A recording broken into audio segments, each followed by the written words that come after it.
تا به حال اسم عبدالرسول زرین به گوشتون خورده یا نه؟ خیلیا رسول زرین رو به عنوان بزرگترین تک‌تیرانداز دنیا میشناسن. رسول لور بود و از توابع کوهگیری و بایره‌انداز و با شروع جنگ عضو سرعت رزمنده ایرانی رو به دشمن نشوند. مردی که نیروهای دشمن رو کلافه کرده و صدام دستور داده بود هر طور شده اون از سر راه بردارن. همه مسئولیت‌ها رو هم در جنگ امتحان کردن. اما هیچ کدوم مثل این کارش یعنی تک‌تیراندازیش نبود. رسول زیر و بم شکار رو می‌دونست. میگفتن شکارچی قهاری بوده و دشمنم اونو صیاد خمینی می‌خوند. در جنگ با حاج حسین خرازی خیلی ارتباط داشت و رابطه اونا انگار پدر و فرزندی بود.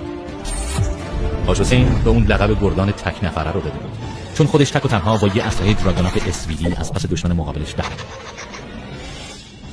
در یکی از عملیات‌ها که رسول به دنبال شکار نیروهای دشمن بود، ما دستش خونده بودن و خودشونو مخفی کرده بودن تا اینکه تک‌تیراندازی از اون طرف جای رسول رو پیدا می‌کنه و اونو نشونه می‌گیره. رسول هم از این طرف. هر دو همدیگه رو نشونه می‌گیرن و بالاخره در حرکتی دوئلگونه همزمان با هم شلیک می‌کنن. تبحر و سرعت رسول بدونه‌ای که تیرش به سر متجاوز می‌خوره و اونو زمین می‌رسه. البته تیر نیروی بحثی هم فقط به گوش رسول زرین می‌خوره و بخشی از لاله گوشش رو سوراخ می‌کنه. رسول بارها مجروح شده بود و 60% از کار افتادگی داشت، اما بازم دست نمی‌کشید. میگفت تا جان در بدن دارم و میتونم روی پام بایستم، دشمن از قررش تفنگ من که دست خداست باید بترسه. در یک از خطای عملیاتی رسول متوجه میشه که نگهبان کشی توسط سرباز عراقی شهید شده. رسول اونجا سنگر دیگه‌ای رو با استتار کامل ایجاد میکنه و بعدم یه لباس نظامی و کلاه و طوری تنی سنگ میکنه که شبیه به یه رسانده بشه و خودش هم از سنگر استتار شده اونجا رو زیر نظر میگیره.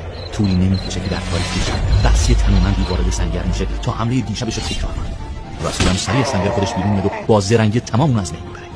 وزارت دفاعی پاکستان می‌نویسه که رسول زرین از بهترین نظامیان ایرانی و بالاترین اسنایپرها یا همون تک‌تیراندازهای دنیاست. اون با کریس کایل آمریکایی که 160 تیرش به هدف اصابت کرده تفاوت فاحشی داره. رسول زرین 700 تیرش به هدف خورده. البته با این تفاوت که رسول فقط فرماندهان و آدم‌های خبره رو داشت، اما تفنگدار آمریکایی زنان و مردان بی‌دفاع و ناکار بود.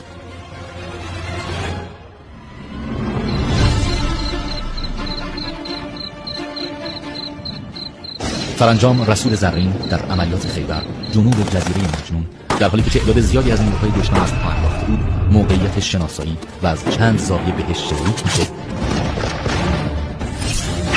و به شهادت رسید.